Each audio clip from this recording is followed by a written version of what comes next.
त्यसको के माया गरेका छैनन्।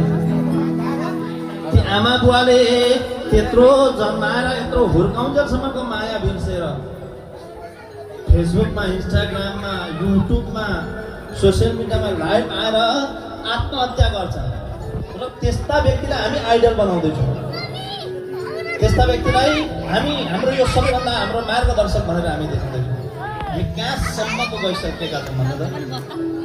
अहिले भर्खरै एउटा युट्युबर युके ड्राइभ के अरे त्यसको नाम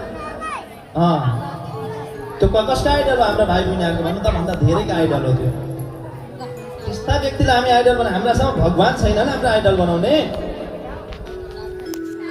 एउटा के भयो आमा बुवालाई छैन, उसले म मर्छु भनेर लाइभ आएर एक्सिडेन्ट गरेर मर त्यसकै साथ दिइरहेको छन् त्यस्ता व्यक्तिहरू।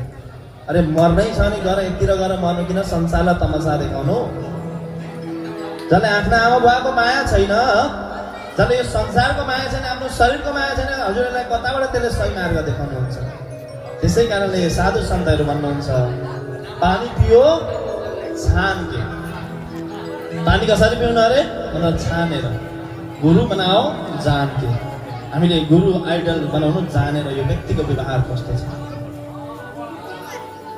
कोही व्यक्ति राम्रो लुगा लाएर आयो, कोही व्यक्ति धनी छ, राम्रो कार चढेर आयो, हो यही हो मेरो गुरु। त्यो गुरु बनाउनु पनि जानेर बनाउनु पर्छ। हामीले साथी सङ्गिनी सुन्नुको लागि योसँग समय दिनु पर्यो, कस्तो यो व्यक्ति हो, अनि मात्रै त्यसलाई आफ्नो साथी बनाउने।